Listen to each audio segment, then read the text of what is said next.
হারিয়ে যাব একদিন আমি, রব নাই ভুবনে চিরদিন। হারিয়ে যাব একদিন আমি, রব নাই ভুবনে চিরদিন। ক্ষমা করে দিও তোমরা আমায়, ভুল করে থাকি যদি কোনো দিন। হারিয়ে যাব একদিন আমি, রব নাই ভুবনে চিরদিন। বাঁশবাগানে বা গোরস্থানে হয়তো দেবে মোরে কবর, তোমরা আমায় যাবে ভুলে, রাখবে না জানি কোনো খবর।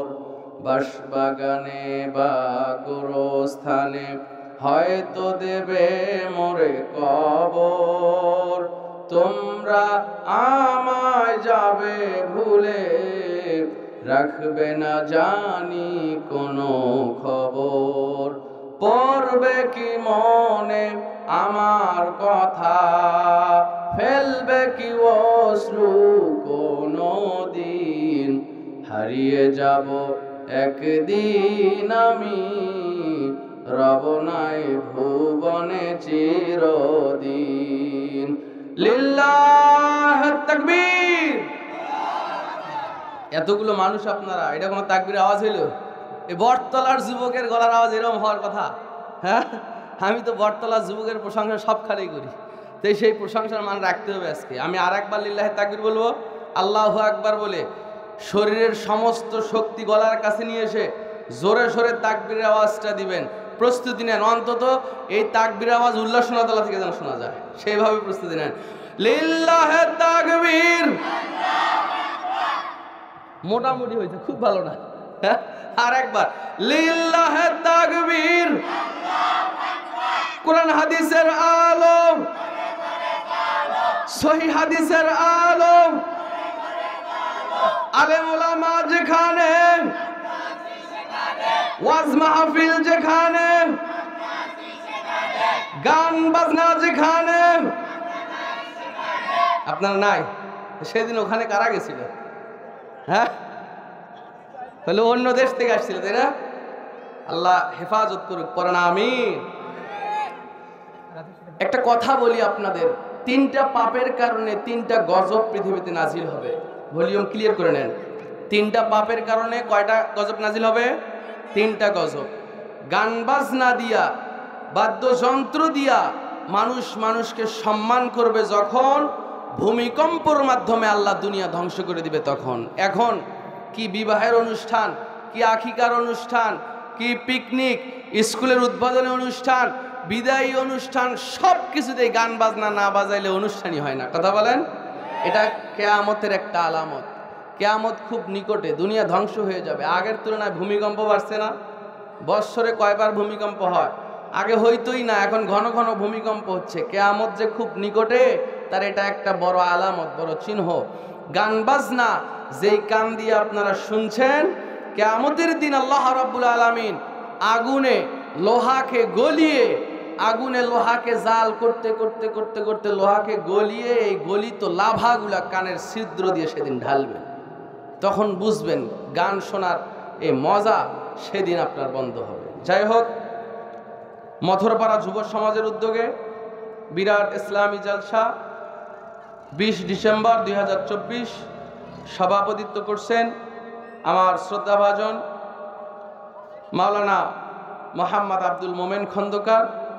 বারাকাল্লাহু ফি হায়াতিকা ওয়া ইলমিকা ওয়া আমালিকা। আল্লাহ ভাইয়ের হায়াতে, তার ইলমে, তার আমলে বারাকা দান করুক, পড়েন আমিন। উপস্থিত প্রধান অতিথি, বরেণ্য অতিথি, প্রধান বক্তা, দ্বিতীয় বক্তা, বিশেষ অতিথি, আমন্ত্রিত অতিথিবন্ধু, আমন্ত্রিত অতিথিবৃন্দ, আমার সামনে বসে আছেন দূর দূরান্ত থেকে আগত সমাগত ভক্তিভাজন মুরব্বিয়ান, সমবয়সী বন্ধুবর্গ, ছোট ছোট সোনামণিরা, পদ্মার আড়ালে অবস্থান করছেন আবেদা, সলেহা, সুশিক্ষিতা, সম্মানিতা, বহুগুণে গুণান্বিতা আমার পর্দানিশী মা ও বোনেরা, সকলের প্রতি আরেকবার আন্তরিক সালাম, আসসালামু আলাইকুম ওয়া রাহমাতুল্লাহি ওয়া বারাকাতুহু। আপনারা সবাই কেমন আছেন? আলহামদুলিল্লাহ। একটু জবাব দিবেন, আমাদের ভালো রাখছেন কে? আবার বলেন কে? মাঝে মধ্যে অসুস্থও করেন কে? সুস্থতায় অসুস্থতায় প্রশংসা কার? কথা বলেন তো, খাওয়ার আগে প্রশংসা কার? খাওয়ার পরে? ঘুমানোর আগে? ঘুম থেকে উঠে? যৌতুক দেওয়ার সময়? এবার কার? যৌতুক ছাড়া বিবাহ হয় না।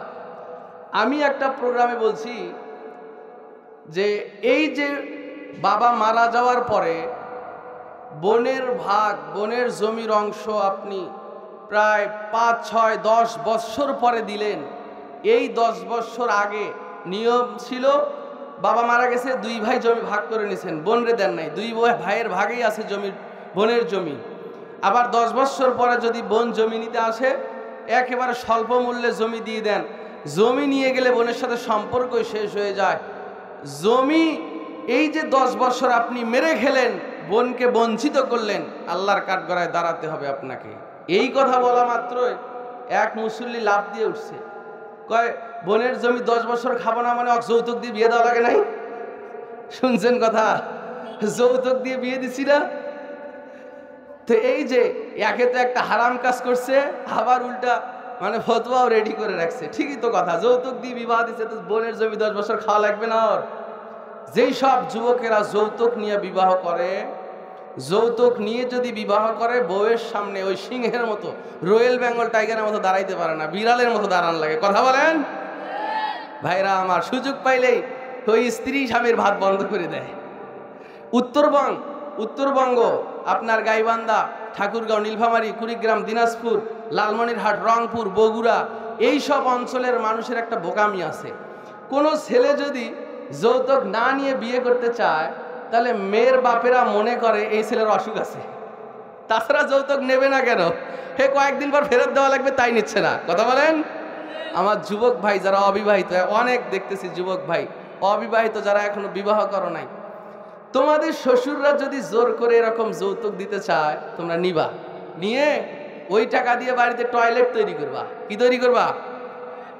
কারণ বিয়ের পর বউয়ের সাথে ঝামেলা হইলে বাবার বাড়ির টাকার তুলনা দিবেই, তখন ফুট করে তুমি বলে ফেলবা তোর বাপের টাকায় আমি পায়খানা করি। মনে থাকবে তো ইনশাআল্লাহ? আমরা যৌতুক মুক্ত সমাজ চাই ইনশাআল্লাহ। যৌতুক দিবও না, নিবও না ইনশাআল্লাহ। যাই হোক, আর ভূমিকা লম্বা নয়, সরাসরি আলোচনায় চলে যাব। আজকে আমরা আলোচনার মাধ্যমে আপনাদের জানাবো, পৃথিবীতে একটা নিয়ম আছে, আমরা পাপকে ঘৃণা না করে পাপীকে ঘৃণা করি। একজন সুদখোরকে, ঘুষখোরকে খুব ঘৃণা করি, অথচ ইসলাম বলে পাপকে ঘৃণা করো, পাপীকে নয়। কারণ পাপী যে কোনো মুহূর্তে তওবা করে আল্লাহর দিকে ফিরে আসতে পারে। প্রিয় ভাইয়েরা, এখানে যারা বসে আছেন, পর্দার আড়ালে মায়েরা বোনেরা আছেন, একটা ব্যক্তি বুকে হাত দিয়ে বলতে পারবেন যে আমি আমার এই 20, 30, 40, 50 বছরের জীবনে কোনো পাপ করি নাই? এরকম আল্লাহর নেককার বান্দা আছেন একজন? হাত উঠান তো। আমি জীবনে কোনো পাপ করি নাই, আছেন একজনও? নাই। রাসূলের কথা, মিশকাতুল মাসাবি এই কিতাবের লেখক একটা অধ্যায় রচনা করছে, বাবুল ইস্তিগফারি ওয়াত তাওবাতি। যাদের ঘরে কিতাব আছে তারা দেখবেন, আমি যে হাদিসগুলো এখন বলবো সবগুলো এই কিতাব থেকে। তো এই অধ্যায়ে হাদিস নিয়ে আসছেন হাদিসের লেখক, আল্লাহ রাসূল বলছেন, কুল্লু বানি আদামা খাত্তাউন খয়রুল খাত্তাইনা আত-তাওয়াবুন। সুবহানাল্লাহ পড়েন। রাসূল বলছেন প্রত্যেকটা মানুষই পাপী, প্রত্যেকটা মানুষই অপরাধী, গুনাহগার। তবে ভালো পাপী, ভালো গুনাহগার তারাই যারা গুনাহ করে আর তওবা করে। সুবহানাল্লাহ পড়েন। গুনাহ করে আর তওবা করে, এরাই শ্রেষ্ঠ পাপী, ভালো পাপী আল্লাহর কাছে। সুবহানাল্লাহ। হাদিসে এমন কথা আসছে, আমরা যদি পাপ না করতাম আর আল্লাহর কাছে ক্ষমা না চাইতাম, তাহলে আল্লাহ আমাদের ধ্বংস করে দিতেন, আমাদের শেষ করে দিয়া অন্য আরেক জাতি পাঠাতেন যারা অপরাধও করত, ক্ষমাও চাইতো। তার মানে আল্লাহ চান বান্দা তোমরা তো অপরাধ করবাই, সুতরাং তওবা করো, একনিষ্ঠভাবে ক্ষমা চাও, আমি আল্লাহ মাফ করে দিব। সুবহানাল্লাহ। এজন্য আমার বক্তৃতার আজকের বিষয় হলো যে সব কাজের মাধ্যমে সহজেই আমাদের গুনাহ মাফ হয়ে যায়। প্রিয় ভাইয়েরা, যেহেতু সবাই পাপ করে থাকি, আর গুনাহ মুক্ত না মারা গেলে কিয়ামতের দিন ধরা খেয়ে যাব। কারণ নেকির পাল্লা ভারী হলে জান্নাত, আর সেদিন নেকির পাল্লা হালকা হলে কোথায় যেতে হবে? জাহান্নামে। প্রিয় ভাইরা, জামে তিরমিজিতে হাদিস আসছে, রাসূল আকরাম সাল্লাল্লাহু আলাইহি সাল্লাম একদিন মুআজ ইবনে জাবালকে বললেন, ইয়া মুআজ ইত্তাকিল্লাহ, হে মুআজ তুমি আল্লাহকে ভয় করো। ওয়াত্তাবি'আস সাইয়্যাতা আল হাসানাহ, আর যখনই তুমি খারাপ কাজ করবা, কোনো পাপের কাজ করবা, সাথে সাথে একটা ভালো কাজ করো। যখনই তুমি খারাপ কাজ করেছো, সাথে সাথে একটা কি কাজ করো? কথা বুঝতেছেন না আপনারা? তাহলে একটু কথা বললেন, সাথে সাথে একটা ভালো কাজ করো। তাহলে কি হবে? ওই খারাপ কাজটার গুনাহটা ভালো কাজের নেকিটা 50-50 সমান সমান হয়ে যাবে। খারাপ কাজের গুনাহটা আল্লাহ মাফ করে দিবেন। সুবহানাল্লাহ। সুতরাং পাপ করার পরে যত ভালো কাজ আছে পৃথিবীতে, আমি এই বিষয়টা নিয়ে যতটুকু আমার জ্ঞানে রিসার্চ করেছি, পাপ করার পরে যত ভালো কাজ আছে পৃথিবীতে, তার 1 নম্বরে তওবা করা। কি করা? যে একটা পাপ হয়ে গেছে সাথে সাথে ইস্তেগফার করেন, তওবা করেন, আল্লাহ ক্ষমা করে দিবেন। এজন্য আমার আল্লাহ বলেন, ইয়া আইয়ুহাল্লাযীনা আমানু তুবু ইলাল্লাহি তাওবাতান নাসুহা।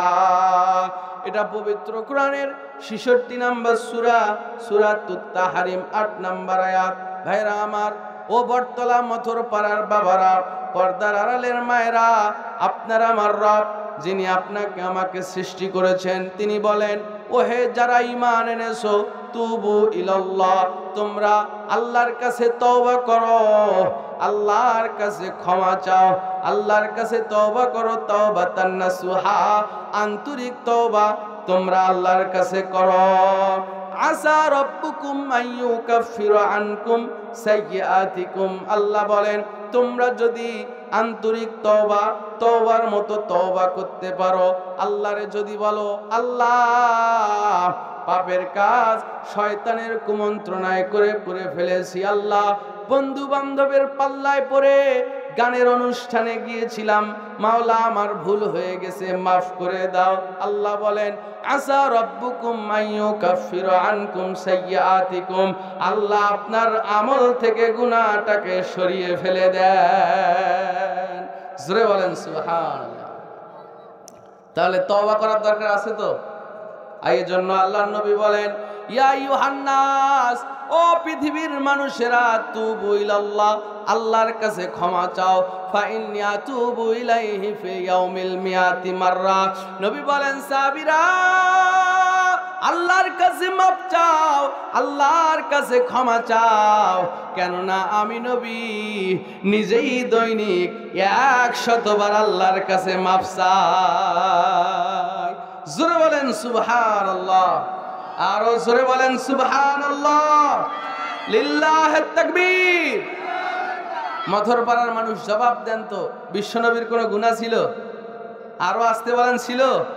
হুজুর আপনার সমাজের মানুষ মোটামুটি ইলম কালাম আছে, তো ভালোই জানে।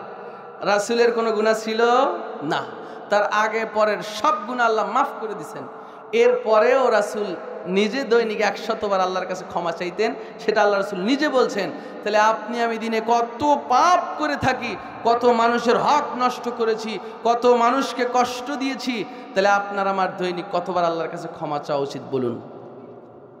ক্ষমা চাবেন তো ইনশাআল্লাহ? সবসময় ইস্তেগফার করবেন, সবসময় আস্তাগফিরুল্লাহ পড়বেন। আমার ভাইয়েরা, বিশ্বনবী বলেন, ইন্নাল আবদা ইযা তারাফা সুম্মা তাবা তাবাল্লাহু আলাইহি।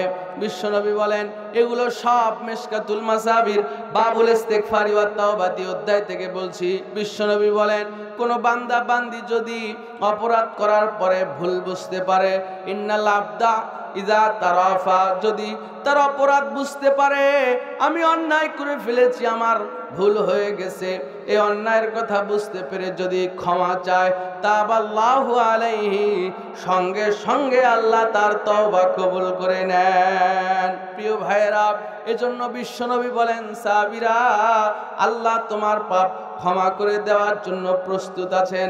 আল্লাহ পাক সর্বক্ষণ বান্দার পাপ ক্ষমা করে দিতে চায়। বিশ্বনবী বলেন, ইন্নাল্লাহা তাআলা ইয়াবসুতু ইয়াদাহু বিল-লাইলি লিয়াতুবা মুসিউন নাহার ওয়া ইয়াবসুতু ইয়াদাহু বিন-নাহারি লিয়াতুবা মুসিউল লাইল। নবী বলেন, মহান আল্লাহ প্রত্যেক দিন তারা হাত বাড়ায় দেয় আর ডাকতে থাকে, রাতের গুনাহগারেরা, রাতের বেলায় যারা পাপ করেছো, রাতের পাপীরা, আমি আল্লাহর কাছে ক্ষমা চাও, আমি আল্লাহর কাছে মাফ চাও, আমি আল্লাহ তোমাদের রাতের সব গুনাহ মাফ করে দিব। ওয়ায়াবসুতু ইয়াদাহু বিল-লাইলি লিয়াতুবা মুসিউন নাহার। একই ভাবে মহান আল্লাহ রাতের বেলায় তার হাত বাড়ায়া ডাকতে থাকে, দিনের গুনাহগারেরা, দিনের বেলায় যারা পাপ করেছো, রাতের বেলায় আমার কাছে ক্ষমা চাও। রাতের আধারে ওই যে তাহাজ্জুদে রক্তে উঠে ওযু করে 2 রাকাত সালাত পড়ে আমার কাছে মাফ চাও, আমি আল্লাহ তোর সব গুনাহ মাফ করে দিব। জোরে বলেন সুবহানাল্লাহ, আরো জোরে বলেন সুবহানাল্লাহ। এজন্য বিশ্বনবী বলেন, ইন্নাল্লাহা ইয়ানজিলু রাব্বুনা তাবারাকা তাআলা কুল্লু লাইলাতিন ইলাস সামাঈদ দুনিয়া হিনা ইয়াবকা মিন লাইলিস আখির। আল্লাহর নবী বলেন, সাহাবীরা শোনো, নিশ্চয় মহান আল্লাহ প্রত্যেক রাতের 3 ভাগের শেষ অংশে, প্রত্যেক রাতের 3 অংশের শেষ অংশে, অর্থাৎ তাহাজ্জুদের রক্ত যখন হয়, আল্লাহ পাক আরশে মহল্লা ছেড়ে দিয়া দুনিয়ার আসমানে এসে অবতরণ করেন। দুনিয়ার আসমানে এসে ডাকতে থাকেন, বান্দারা আমাকে ডাকবা, কে আসো আমাকে ডাকবা, আমাকে ডাকার সঙ্গে সঙ্গে সাড়া পাইবা, আমি আল্লাহ তোমার ডাকে সাড়া দেব। কে আসো আমার কাছে কিছু চাইবা, ওমাইয়াস আলুনি ফাউতিয়াহু, আমি সঙ্গে সঙ্গে তা তোমাকে দান করব। আপনার আমার রব প্রত্যেক রাতের শেষ অংশে আরশে মহল্লা ছেড়ে দুনিয়ার আসমানে সেভাবে বান্দা বান্দীদেরকে ডাকতে থাকে, বান্দা বান্দীরা কে আসো অপরাধী আমার কাছে ক্ষমা চাও, আমি আল্লাহ তোমাদের সব গুনাহ মাফ করে দিব। প্রিয় ভাইরা আমার, আল্লাহ পাক বান্দার গুনাহ সব সময় মাফ করার জন্য প্রস্তুত থাকেন। তাহাজ্জুদের রক্তে আল্লাহ দুনিয়ার আসমানে নেমে আসেন আপনাকে আমাকে ক্ষমা করার জন্য। বাংলার মুসলমান ওই টাইমে ল্যাপের নিচে গোলালুর মতো গোল হয়। আমরা ল্যাপের মধ্যে ঘুরতে থাকি গোলালুর মতো, কিন্তু আল্লাহর ডাকে সাড়া দিয়ে তাহাজ্জুদের রক্তে একজনও দাঁড়াইতে পারি না। কথা বলেন।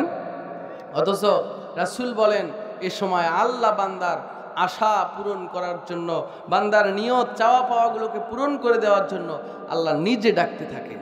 সুতরাং যার যা প্রয়োজন তাহাজ্জুদের রক্তে উঠে আল্লাহর কাছে চাবেন, আল্লাহ চাওয়া পূরণ করবেন ইনশাআল্লাহ। বলছিলাম, তাওবা আপনি কেন করবেন না? জীবনে কত গুনাহ করছেন আপনি, আপনার গুনাহ যদি হয় এই দুনিয়ার সমান, আল্লাহ বলেন আমার ক্ষমা ওই আসমানটার সমান। সুবহানাল্লাহ। আল্লাহর কত ক্ষমা! পবিত্র কোরআনের সূরাতুল ফুরকান, এটা 25 নম্বর সূরা, সূরাতুল ফুরকান, এর 70 নম্বর আয়াত খোলেন। আমার আল্লাহ বলেন, ইল্লা মা তাবা ওয়া আমানা ওয়া আমিলা আমালান সালিহান ফাউলাইকা ইউবাদদিলুল্লাহু সাইয়্যাতিহিম হাসানাত ওয়া কানাল্লাহু গফুরুর রহিমা। ভাইরা আমার, এই আয়াতের তাফসীর বলার আগে একটা হাদিসের ঘটনা আপনাদের শোনাই। সিরাত নামে একটা কিতাব বাংলাদেশে পাওয়া যায়। আল্লাহর নবীর সাহাবী হযরত আবু হুরায়রা রাদিয়াল্লাহু তাআলা আনহু একদিন ইশার সালাতের পরে বাড়িতে ঢুকতেছেন, এমন সময় কোথা থেকে জানো একজন অপরিচিত একজন মহিলা এবার আবু হুরায়রার বাড়িতে চলে আসলেন।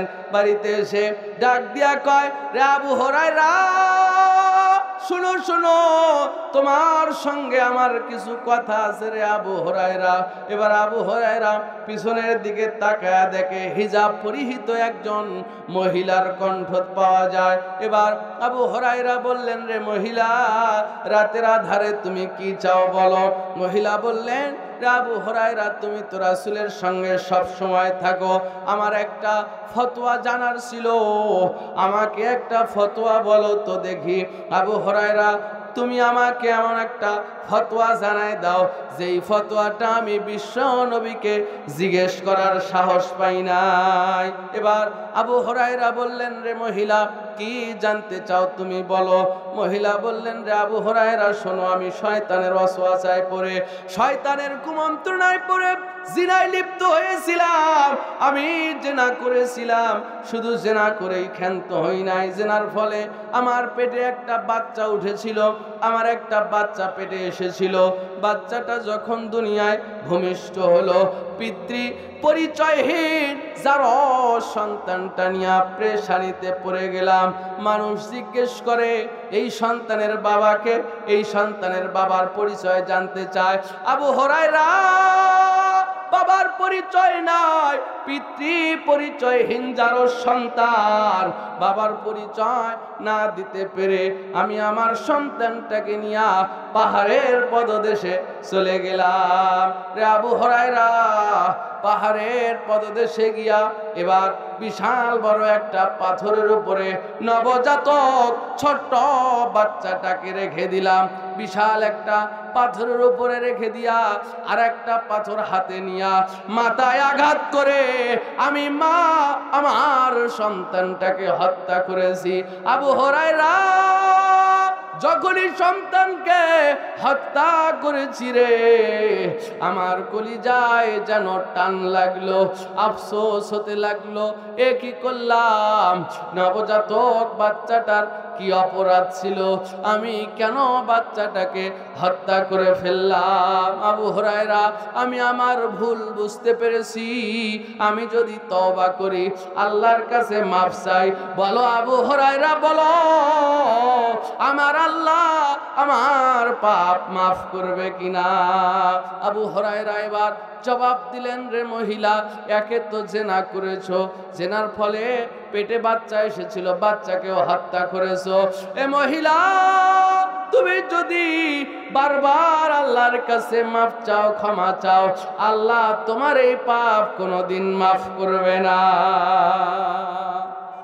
ভাইরা আমার, ও বটতলার মায়েরা বাবারা, আপনারা জানেন বাংলাদেশে শত শত হাজার হাজার নারী ধর্ষণ হয়। ভাইরা আমার, যেগুলোর সামনে আসে, প্রকাশ্যে আসে, এগুলোর হিসাব আমরা বলতে পারি। গোপনে কত নারী স্বেচ্ছায়, ইচ্ছায়, অনিচ্ছায় কত নারী যে ধর্ষিত হচ্ছে, এর হিসাব আমাদের নাই। জেনা কত বড় পাপ, জেনার শাস্তি হলো কোনো পুরুষ বিবাহিত স্ত্রী হোক আর পুরুষ হোক বিবাহিত, কোনো নারী পুরুষ যদি জেনা করে আর ধরা পড়ে, জনসম্মুখে কোমর পর্যন্ত পুঁতে ইট পাটকেল মেরে হত্যা করা লাগবে। বাংলাদেশের শত শত দুলা ভাইদেরকে ইট পাটকেল মেরে হত্যা করতে হবে, শত শত দেবরদেরকে ইট পাটকেল মেরে হত্যা করতে হবে। দুনিয়াতে বেঁচে গেছো, দুনিয়ায় তোমার শাস্তি হয় নাই।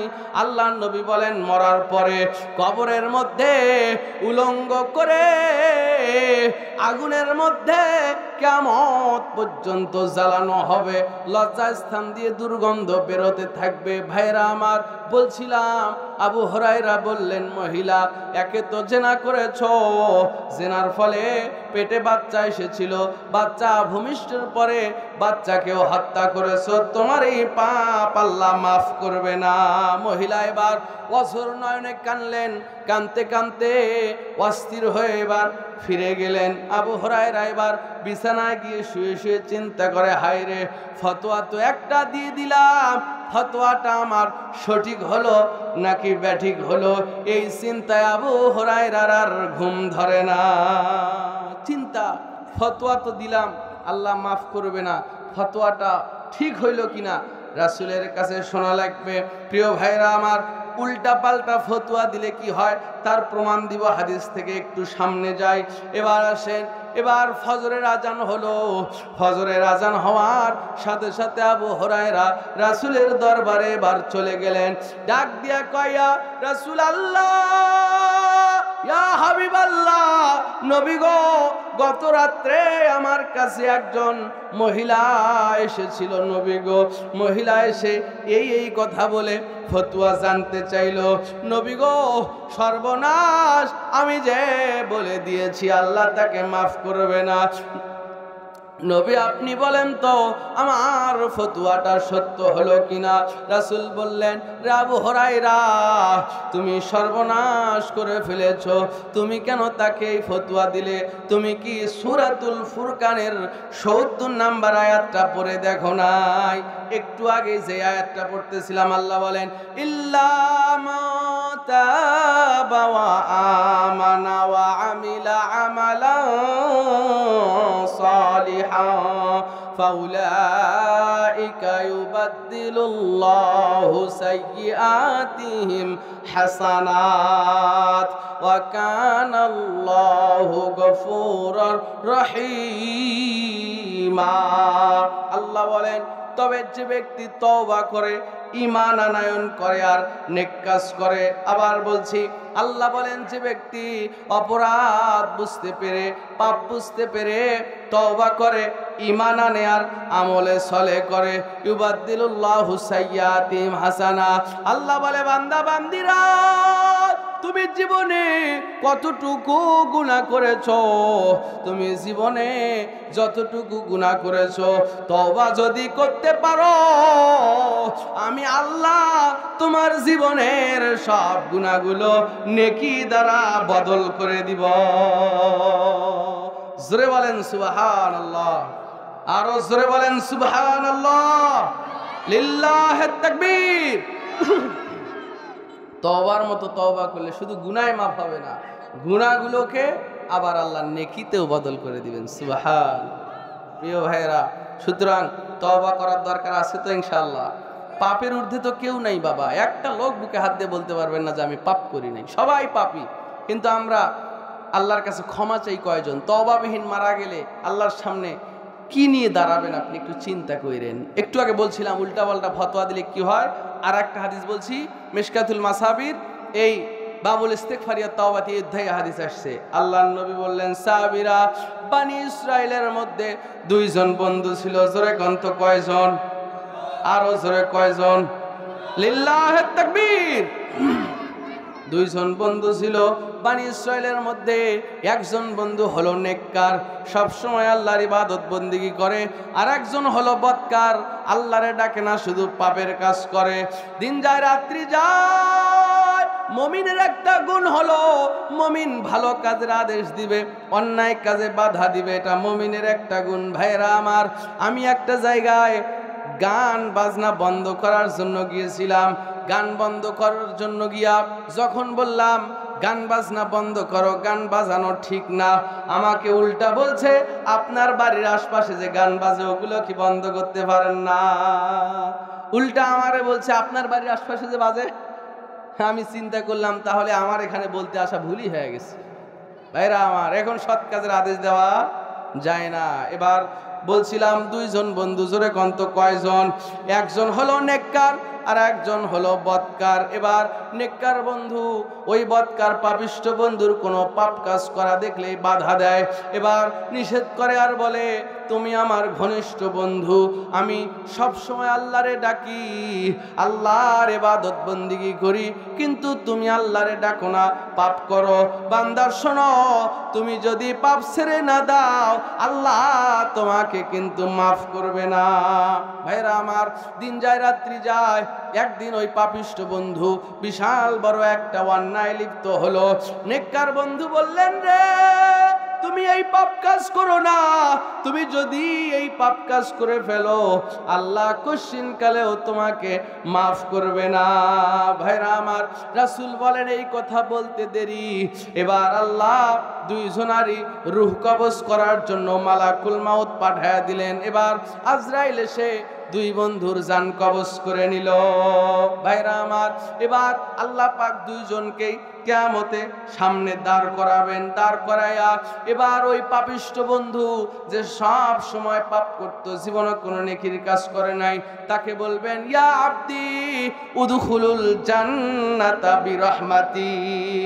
বান্দারে, জীবনে কোনোদিন আমার নাম নিস নাই, আমার সামনে কোনোদিন দাঁড়াস নাই, কোনোদিন আমাকে স্মরণ করস নাই, তারপরেও তুই আমার দয়ায়, আমার ভালোবাসায়, আমার মহাব্বতে তুই জান্নাতের রাস্তা দিয়ে জান্নাতে চলে যা।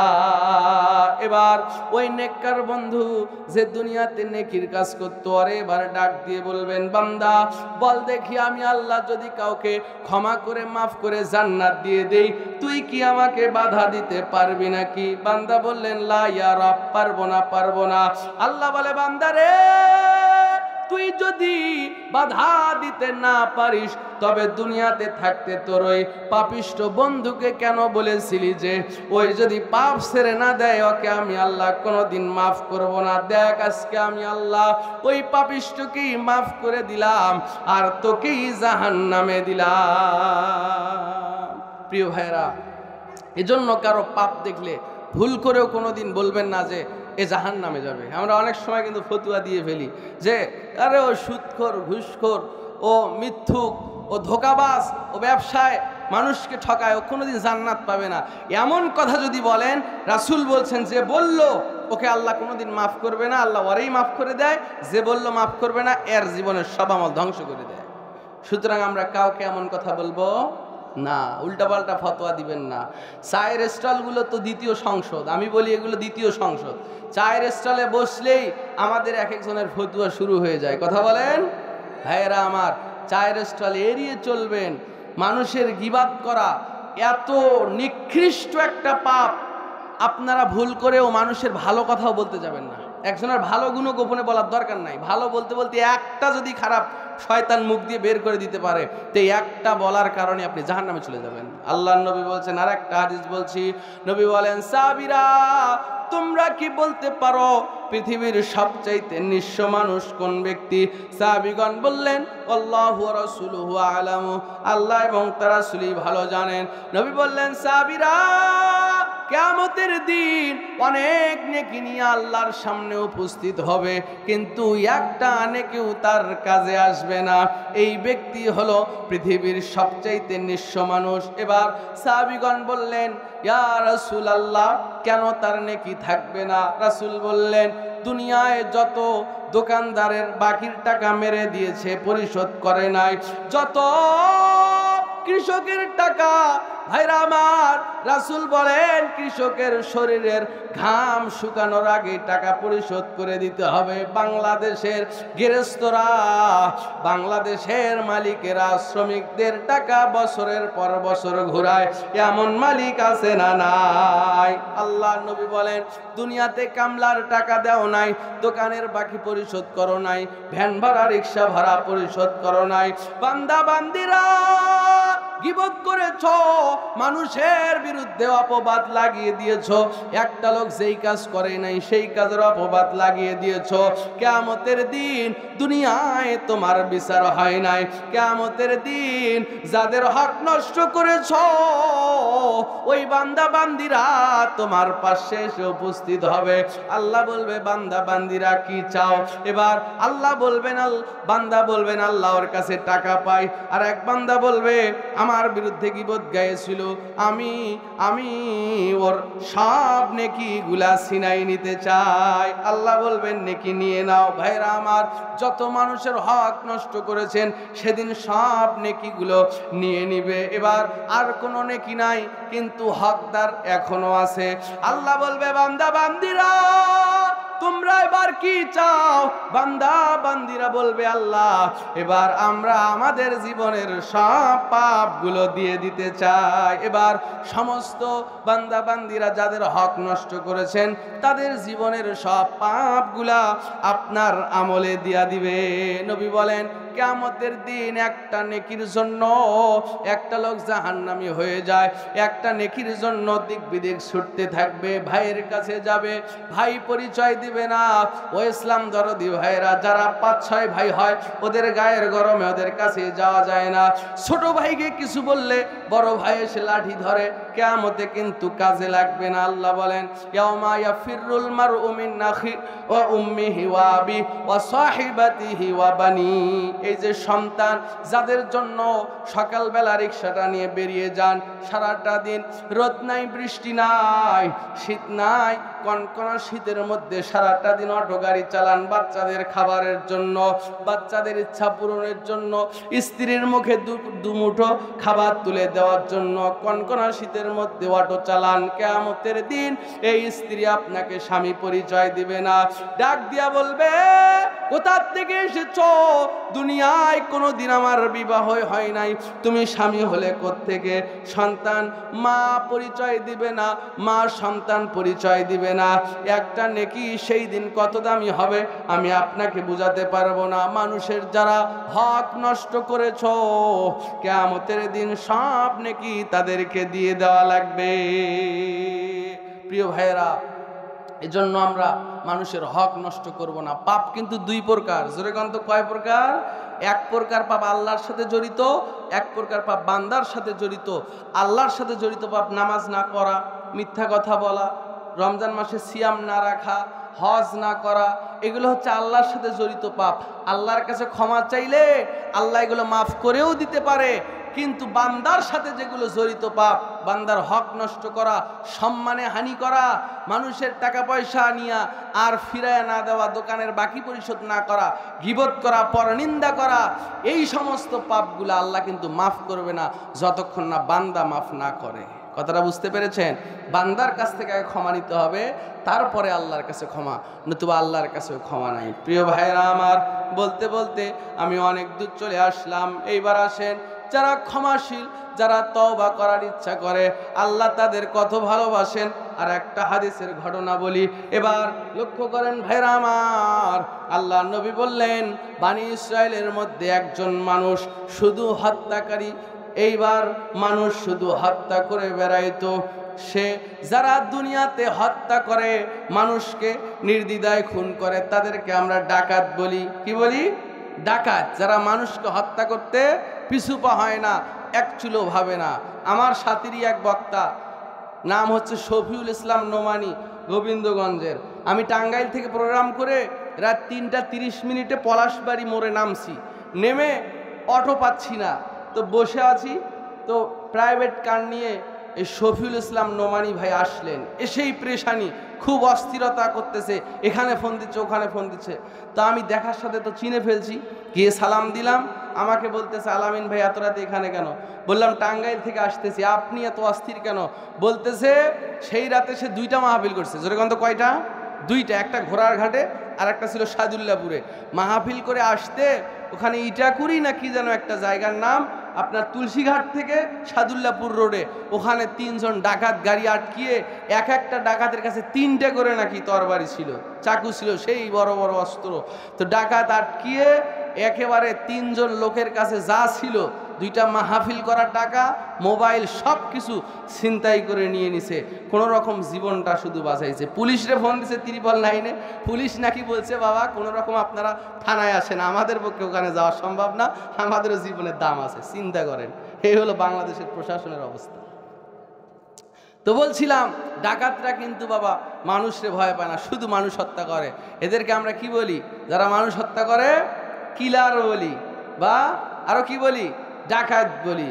তো বানি ইসরায়েলের মধ্যে রাসূল বললেন, এমন একজন ডাকাত যার কাজ শুধু মানুষ হত্যা করা, টাকা নিয়ে মানুষ হত্যা করে, এমনি এমনিও মানুষ হত্যা করে, হত্যা করতে পিছু পা হয় না। মানুষ মারতে মারতে 99 জন মানুষে হত্যা করে ফেলেছে। জোরে কোন তো কয়জন? 99 জন মানুষ মারছে। এর মতো পাপী আছে আর কেউ? এবার 99 জন মানুষকে মারার পরে তার মনে হলো না না, এভাবে মানুষ হত্যা করা উচিত হলো না, আমাকে আল্লাহর দিকে তওবা করে ফিরে আসা দরকার। ভাইরা আমার, এই চিন্তা করে এবার তওবার নিয়ত করে বাড়ি থেকে বের হয়ে একজন আলেমের কাছে গেলেন। গিয়া ডাক দিয়া কয়, হুজুর, জীবনে কোনোদিন কোনো ভালো কাজ করি নাই, আমি 99 জন মানুষ হত্যা করেছি। হুজুর বলেন তো দেখি, আমি যদি তওবা করি, আল্লাহর দিকে ফিরে আসি, আল্লাহ আমার পাপ মাফ করবে কিনা? হুজুর বেটা এবার ফতোয়া দিয়ে দিল, না না, তোমার গুনাহ আল্লাহ কোনোদিন মাফ করবে না। ডাকাত বেটার মেজাজ আরো গরম হয়ে গেছে। হ্যাঁ, তওবা করতে চাই, এ বলে মাফ করবে না। এবার তরবারি বের করে হুজুরের কাল্লাতেও মারছে একবারই, হুজুরকেও হত্যা করে ফেলছে। কয়জন হইল? 100 জন হত্যা করছে। এবার 100 জন মানুষকে মারার পরে এবার যারে সামনে পায় তারে জিজ্ঞেস করে, আমি যদি তওবা করি, আল্লাহর কাছে ফিরে আসি, আল্লাহ আমাকে মাফ করবে কিনা? একজন বললেন, পাশের গ্রামে ওই জায়গায় একজন বড় আলেম আছে, তুমি তার কাছে যাও, তার কাছে ফতোয়া জিজ্ঞেস করো, তিনি তোমাকে সঠিক ফতোয়া দিতে পারবে। এবার আল্লাহর বান্দা যে 100 জন মানুষ হত্যা করেছে, এবার ওই লোকটার বাড়ির দিকে, ওই আলেমের বাড়ির দিকে যাচ্ছিল আল্লাহর আদেশে। এবার রাস্তার মধ্যে মালাকুল মাউত আজরাইল তার রূহ কবজ করে নিল। ভাইরা আমার, ও মধুরপাড়ার বাবারা, ও পদ্মার আড়ালের মায়েরা, কানটা একটু খাড়া করেন। এবার লাশটা পড়ে আছে, এবার রূহ নেওয়ার জন্য 2 দল ফেরেশতা চলে আসছে গো। একদল ফেরেশতা জাহান্নামের প্রহরী, আর একদল ফেরেশতা জান্নাতের প্রহরী। জান্নাতের প্রহরী ফেরেশতারা বলে, লোকটা তওবার নিয়ত করে বাড়ি থেকে বের হয়েছে, এই লোকটা আল্লাহর জান্নাতি হবে, রূহ আমাদেরকে দিয়ে দাও। আর জাহান্নামের প্রহরীরা বলে, না, জীবনে কোনো নেকির কাজ করে নাই, 100 জন মানুষ হত্যা করেছে, এ জাহান্নামী হবে, রূহ আমাদের দিয়ে দাও। 2 দল ফেরেশতা এবার ঝগড়া ফাসাদ লাগায়া দিল। আল্লাহ ডাক দিয়া কয়, ফেরেশতারা ঝগড়া করো না, বিবাদ সৃষ্টি করো না, তোমরা কি করো, লাশটা যে জায়গায় পড়ে আছে ওই জায়গা থেকে এই লোকটার বাড়ি এবং সেই আলেমের বাড়ির দিকে যাচ্ছিল ওই বাড়ির দূরত্ব মেপে দেখো, যদি বাড়ির দিকে বেশি হয় তাহলে জাহান্নামী হবে, আর যদি আলেমের বাড়ির দিকে বেশি হয় জান্নাতি হবে। এবার ফেরেশতারা মাপ শুরু করে দিল, মাপতে মাপতে মাপতে মাপতে এক পর্যায়ে দেখা গেল যে আলেমের বাড়ির দিকে যাচ্ছিল ওই আলেমের বাড়ির দিকে মাত্র 1 টাকা পরিমাণ বেশি লাশটা পাওয়া যায়। আল্লাহর ফয়সালা হলো, যেহেতু তওবার উদ্দেশ্যে বাড়ি থেকে বের হয়ে আলেমের বাড়ির দিকে যাচ্ছিল ফেরেশতারা, আমি আমার বান্দার 100 মানুষ হত্যার গুনাহ মাফ করে দিলাম। সুবহানাল্লাহ। এই আমাদের রব। ভাইরা আমার, দ্বিতীয় বক্তা চলে আসছে, আমি এখনই শেষ করে দিচ্ছি। আর একটা হাদিস অনুবাদ না করলেই নয়, কারণ আলোচনার ফিনিশিং না দিতে পারলে শান্তি পাবো না। আর একটা হাদিস, তওবা যেহেতু করাই লাগবে, তওবা কেমনে করতে হয় একটা হাদিস অনুবাদ করব। বাংলাদেশে একটা হাদিস তো নয়, মানে সহি নয়, জয়ীফ নয়, জালও নয়, 2, 4, 10, 20 টাকা দামি নামাজ শিক্ষা বইয়ে পাওয়া যায় তওবার একটা দোয়া, যা আমাদের অনেক মুরব্বীরা মুখস্থ করে আছেন। দোয়াটা এরকম, আস্তাগফিরুল্লাহ রাব্বি মিন কুল্লি জামবি ওয়া আতুবু ইলাইক। চ্যালেঞ্জ করলাম, কেউ যদি এই দোয়া হাদিসের কিতাব থেকে দেখাতে পারে সহি সূত্রে, আমি আর কোনোদিন বক্তৃতা দেব না। এটা made in Bangladesh, made in India আর মেড ইন পাকিস্তান, এই দেশে এই সব দোয়া পাওয়া যায়, কিন্তু এটা কোনো সহি হাদিসের দোয়া নয়। সহি তওবার দোয়া হলো আস্তাগফিরুল্লাহাল্লাযী লা ইলাহা ইল্লা হুয়াল হাইয়ুল কাইয়্যুম ওয়া আতুবু ইলাইহি। পড়েন আমার সাথে, আস্তাগফিরুল্লাহাল্লাযী লা ইলাহা ইল্লা হুয়াল হাইয়ুল কাইয়্যুম ওয়া আতুবু ইলাইহি। এই দোয়া পড়ে যদি কেউ আল্লাহর কাছে মাপ চায়, রাসূল বলছেন, সে যদি ধরেন রাসূলের সাথে যুদ্ধ করার জন্য গেছে, যুদ্ধ না করে যুদ্ধের মাঠ থেকে পালায়া চলে আসছে, এমন পাপীও যদি এই দোয়া পড়ে আল্লাহর কাছে ক্ষমা চায়, আল্লাহ তার পাপকে মাফ করে দিবেন। সুবহানাল্লাহ। এই দোয়া পড়ে আপনারা ক্ষমা চাবেন, মনে থাকবে তো ইনশাআল্লাহ? ইনশাআল্লাহ। আর লম্বা নয়, আমার আলোচনা এখানে শেষ করছি। আপনাদের 2টি ঘোষণা দিই। আগামী 29শে ডিসেম্বর বটতলা বাজার জামে মসজিদের উদ্যোগে ওখানে হাই স্কুল মাঠে প্রোগ্রাম হবে। প্রধান বক্তা হিসেবে থাকবেন মোকাররম বিন মহসিন হাফিজাহুল্লাহ এবং আব্দুল হান্নান আদবি ভাই, দুইজন খুব সুন্দর আলোচনা করে থাকেন। আপনাদের দাওয়াত এখানে 29শে ডিসেম্বর, আর একটা দাওয়াত জাদুত্তাইর 26শে ডিসেম্বর প্রোগ্রাম আছে, ওখানে আমিও আছি ইনশাল্লাহ। আপনাদের দাওয়াত, আপনারা আসবেন, ওখানে বাদ বাকি আলোচনা হবে ইনশাআল্লাহ। আমার সংক্ষিপ্ত পরিচয়, আমি মথুরপাড়া মাদ্রাসায় দীর্ঘদিন থেকে আছি। আপনাদের সুনজর মাদ্রাসাটার দিকে চাচ্ছি, আপনারা সন্তান দিয়া অর্থ দিয়া মাদ্রাসাটায় সহযোগিতা করবেন। আল্লাহ পাক আমাদের সকলের এই প্রতিষ্ঠানটা এই গ্রামবাসী নাজাতের ওসিলা বানাই দিক, আমিন।